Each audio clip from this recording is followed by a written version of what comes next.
My name is Sam Braithwaite, and I'm the Senior Global Franchise Lead for Hearthstone Esports.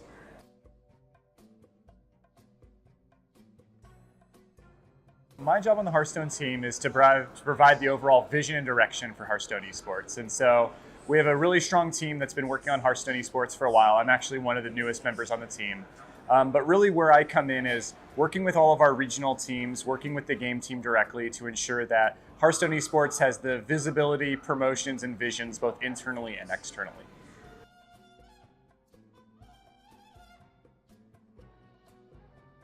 Esports for me, and I think for us as developers and publishers of why we do esports, is one, and I think the most primary reason is it creates talking points outside of the game. There's only so much bandwidth that you can have of a person's given free time, right? There's no limited amount of space that somebody has to actually sit down and play a video game. But in order to become super famous, super popular, to have your game go mainstream, you have to go bigger than just the player actually playing the game itself. You need to be able to be a part of culture. And to be a part of culture, you have to have things that people can talk about outside of it. And so if you're at school and you're at lunch break and you're sitting down, what are you talking about? Well, a lot of times people talk about, oh, did you catch that baseball game last night? But now in the age that we live in, people talk about, oh, did you watch that match last night between Killing All Day and Fenno? Like, that was crazy. I can't believe he talked at Leroy at the last second. It creates talking points for people to be able to share their enthusiasm and fandom for the game, right? And so it creates something bigger than a game itself. It creates a lifestyle. It creates something that people have common interest and shareability on, because you as an individual can only create so many really cool moments that you share, right? Like, your friend's probably going to be a little bit more receptive to if you come to school or come to work every day and you go, oh, check out this sick play that I made, like that only goes so far. But being able to have that common interest of, oh man, did you watch this? So did I. Let's talk about it. Let's nerd out about it. That's what creates momentum outside of the game. Like, how are you getting people to talk about Hearthstone when they're not playing Hearthstone? That's what esports is there for.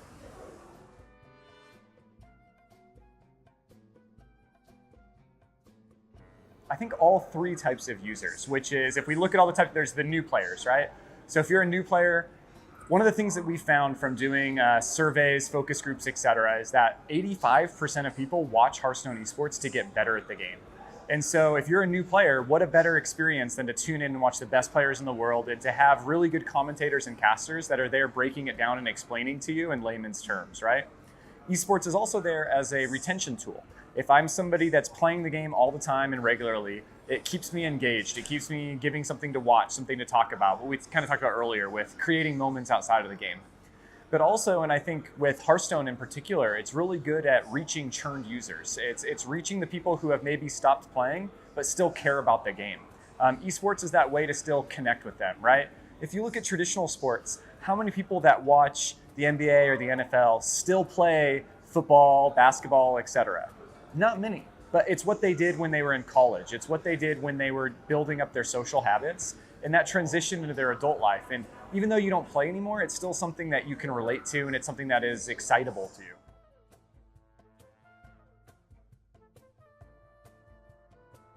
That's actually one of the reasons why we're pivoting and creating the specialist format. Is a lot of the feedback that we got is our esports doesn't actually mirror what a normal person's experience is like playing the game. You don't ban specific classes, and the decks that are used in tournament decks are meta decks, meaning that they're meant to counter specific archetypes or specific decks that people are creating, and they're not the decks that you'd necessarily go and grind ladder on.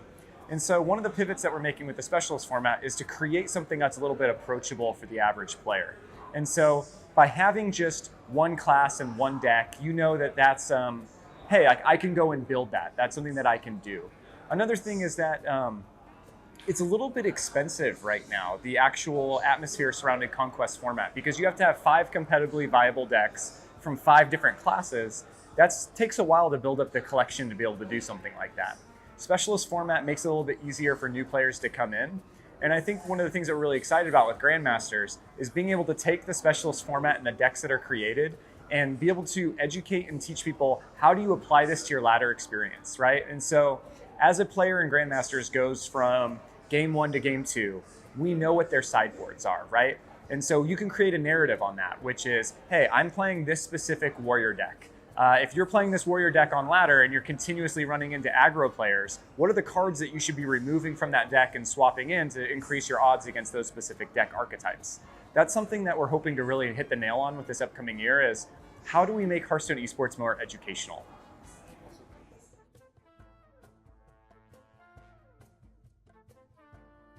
Yeah, so Hearthstone Grandmasters is a 16-player online round-robin competition that is going to take place over the course of the year. It's divided into 2 seasons with a global championship at the end of the year.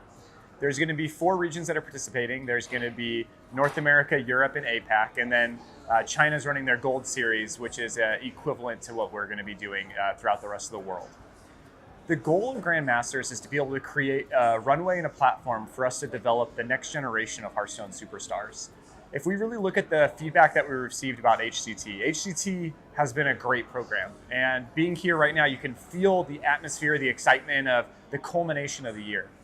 But one of the realities that we face is that the lifestyle of a Hearthstone professional is really hard.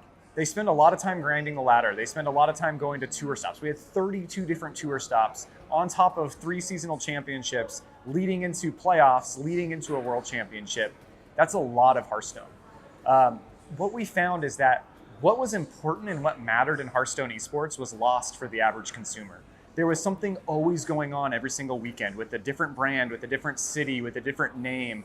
Point collection was difficult to follow, and people didn't understand the when, where, why, and how of Hearthstone Esports. We really wanted to simplify that and create a consistent, streamlined experience to where people can tune in every Friday, Saturday, and Sunday and say, I know who these people are, I know how it works, and I know what they're playing for. That's the goal of Grandmasters.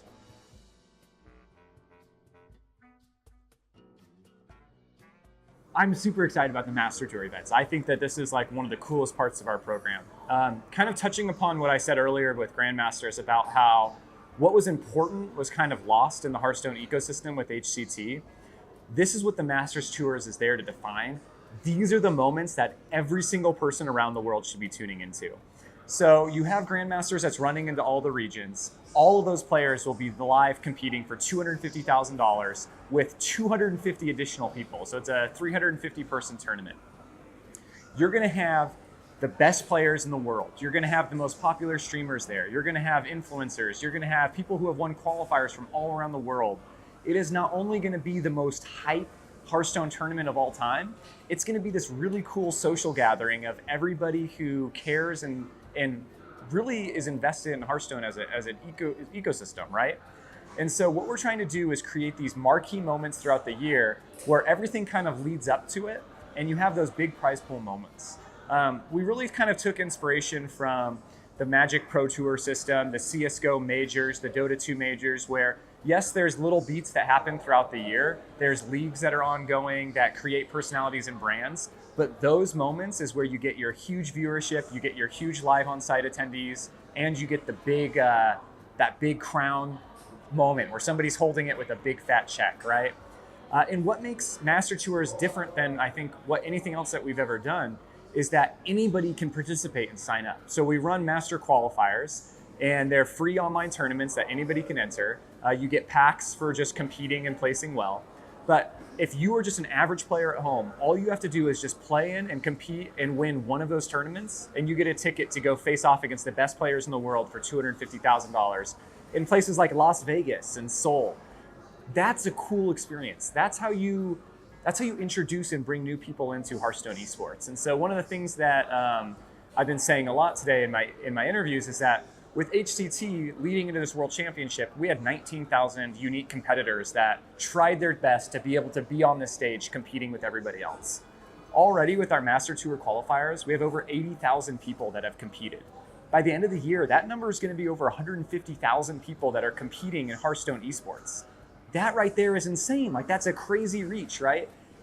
And kind of what you got to do is you piece it all together, which is the more people that are participating means the more people that are invested. The more people that are invested, the more people that watch. The more people that watch, the more sponsorship money that comes in. More sponsorship money that comes in, it's a better ecosystem for everybody, right? And so that's kind of our approach with all of this in Master Tours is how do we get everybody competing in Hearthstone Esports, because that's going to be success for all of us.